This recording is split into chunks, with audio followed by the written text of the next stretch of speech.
Okay, you guys, what is up? The King of Lightning is here today to do Hunter x Hunter 2011 episode 109 review. That is 109 of Hunter x Hunter.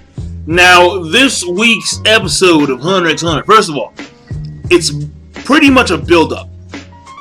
It's a build-up episode for, like, the grand battle. And the grand battle, of course, is when they infiltrate the palace area and try and separate the king from the royal guard. And the way it is that something's gonna go wrong, and that's very obvious. Killua has this strange feeling that something's gonna go completely wrong. Because even though the odds are on paper that it's not gonna go wrong, a lot of times, most of the time, it actually does go wrong. And he explains about how if we feel Neferpitu's end, then we know we're on course. If we don't feel her end, something's off. If the king's not in the area, something's off. There are several factors that could lead to their plan going awry. And the thing here is that the way it is now, because there are certain factors that they don't know that exist in the palace. Like, for example, Komugi. She is a huge factor right now because of the way she is affecting the king. And right now, the king's current mental state is that he's, at this point in time, questioning his own existence. Why is he here? Who is he? And so on and so forth. So there are a lot of factors within the palace that the main crew don't know about. At the same time, the Chimera Ants, the Royal Guard and the King, they don't, well, mainly the Royal Guard, because they're the ones actually doing all the dirty work. The King is just doing him. He's just chilling. He's just like, yeah. Who am I? Like, that's what he's doing. But the thing here is that the Royal Guard do not realize certain things. Like, for example, they don't know about Nove's portals inside the palace area. They don't know that. Well, actually, no. That's pretty much it. I mean, well, no, and of course, they don't know the numbers of enemies that they have to face too, because they know, the main body know that they have at least 4 people to face. Well, mainly 3, and then at some point, Chairman Netero, who should be in these fucking meetings, but he's not. Where is Chairman Netero? He should be there, listening in with the boys on what to do. Oh man, you see, that's also another thing that you need to realize, because Killua also has Killua factored in how exactly Chairman Netero is going to come in there and, you know, take on the king one-on-one. So there are a lot of factors here. There really are. But the thing here is that when it came to the Royal Guard, they're assuming that Morel and the others are using Zetsu and they're hiding amongst the crowd. And they can't really, you know, sense them because, well, the dolls of Neferpitu cannot tell apart the regular humans from the Zetsu infused Nen users. So that's what we have. Poof, and he's actually spraying this hypnotic. It's not a miasma. It's like more of a pollen. Yeah. He's spraying this hypnotic pollen on the crowd. So the people, after marching for several hours, and this is some fucked up shit. The people have to march for several hours while being yelled at by these troops, while having tanks to their left and right end, to go and listen to Diego for like 15 minutes. It's bullshit. And then the dude was like, yo, if you step out of line, you're gonna get shot. I'm like, wait, bro. Wait, hold on now. Like, wait, pause. This is a tad bit extreme. This is really fucking extreme. What do you mean start a line? The fuck? No. So people are obviously mentally fatigued because they're regular humans. And when we have Mr. Poof in the sky, like, yeah, pollen. Yeah, they're completely dazed. And it'll be very easy for them to go by the selection process if they're just very willing. If they're, I can't say very willing, but if they're more susceptible to their environment because of their dazed state. Furthermore, it also benefits the main crew because once they do pop off, once they do start doing their thing, it's gonna get rowdy, it's gonna get hectic, especially with Gon. Oh, with Gon freaks. Oh man, stay shooting you. It's over. So much shit's gonna be blown up. Oh, good lord. I mean, with Morel, okay, no. With Shoot, no. With Meliron and Icargo, no. With Killua, probably not.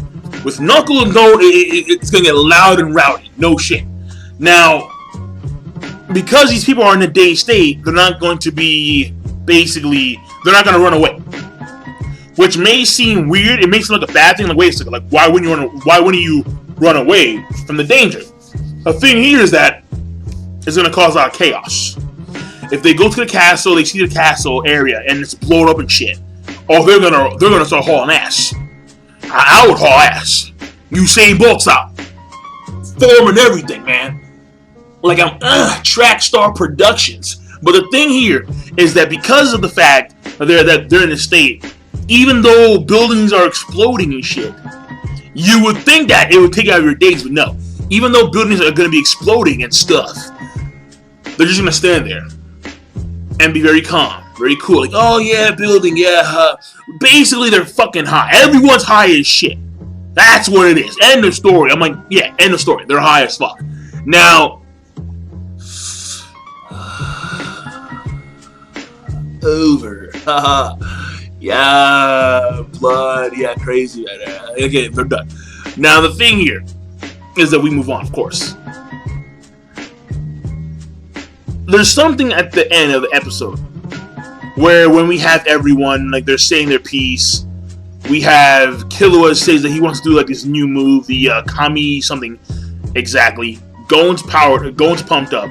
No, he's done. Again, I'll give him credit for, watching the areas at areas A, B, and C, where you can watch from afar and see what's going on there. So I'll give him credit for that. Morel's at 35%. Morel is gonna go up against the Royal Guard, the King, and he's at 35%. Dude, he's not even half full. Are you kidding me? Whoa! So, and I said before that he's been doing a lot of stuff. I mean, he's been having these deep purples running around, taking out P2's guards, or no, P2's puppets, pretty much. And also, he's taken on Cheetu. He's taken on Leol. He's been doing a lot of shit. And we find out that the end result is that when it comes, when push comes to shove, he can only shove 35% of the way. I mean, so we'll see, because he is very intelligent. And he is very tactical. So we'll see what happens. We'll see how that goes. But still, it makes you really worried. It really does.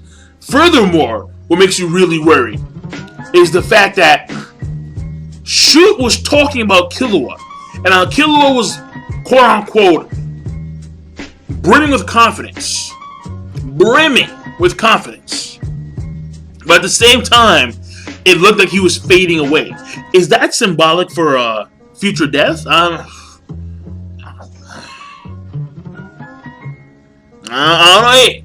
I mean, if Gon reacted to Kaito like that, if he sees Killua die, oh, whoa, yeah, it's a whole new level of pissed. Oh, even the king would quiver in fear. Saisho Agu times 3 million. Like, fuck it. So, it may be symbolic of something. We don't know. I mean, right now we do know that the plan is that Icargo, he's going to actually go and find Palm. We do know that the other... I forgot who was who. But I think it's... Neferpitou is going to be taken on by Killua and Gon. Knuckle and Shu are going to deal with Monte de Yupi. And then I think, because it's only him now, Morel is going to take on Poof. at 35%. Alright. I mean, again, we'll see what happens later on. And that's it, pretty much. I mean, the episode at the beginning, it was basically like all these like deductions that they were making. They came to the conclusion that it was the king who injured himself, pretty much. At the same time, we see what's going on with the Chimera Ant side and how they're monitoring the situation, how they realize that there's more Nen users in the area of the city. So it was like this whole monitoring system at the beginning of the episode. And then we progress forward towards the end, where it's 10 minutes to go before they invade. So that being said, the episode, honestly, I thought it was a good episode. Alright, there's a lot of talking, a lot of exposition, but it's mainly build-up. And it is pretty good build-up, because it shows you the amount of effort that each of the characters had to go through in order to get to well, mainly the main party, the good guys, in order to get to this point where they had to sacrifice fuckers like Palm, because Palm hasn't contacted these fuckers. She hasn't contacted. It's been a few fucking days. You can assume what happened. You really can, but fuck it, we move on. They've had to deal with a lot of stress, aka Nove. Again, so much stress where his hair turns fucking white. His cheeks have lost life, bro. His cheeks have lost life. And his hair has turned white. He looks anorexic. So, the man is clearly seen better days. And even Shoot Makamaho, I love the fucking name. Even he is starting to sweat a little bit. Knuckles believing that the King's gonna have a good heart, which we don't know how it's gonna go. We don't know. Speaking of fuck it, I just remember that.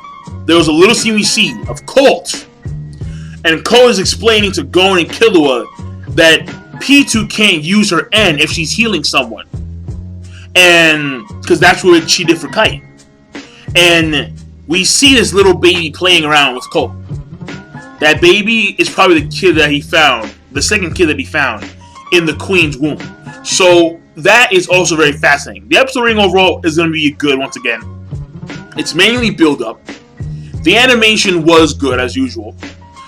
The pacing was good too, because they did cover a lot of points, and now we're finally getting to that point where in which they're going to start to invade. And the overall story progression, it's there. It's there. Let me leave it at that, because we did progress, obviously. Otherwise, we wouldn't be to where we are, which is almost invading. Duh. And they did spend a lot of parts. So when we backpedal to the pacing, they did, the way they switched off between Gon's party and Morel's party, that was pretty damn, like the way they switched off between the three parties mainly.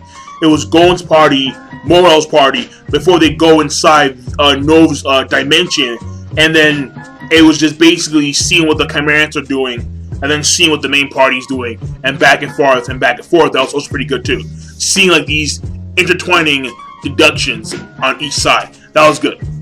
So overall rating for this episode is going to be good, and I will see you guys later. Be sure to, of course, rate the video, comment, and subscribe as always, and I will see you guys later, pretty much. Peace.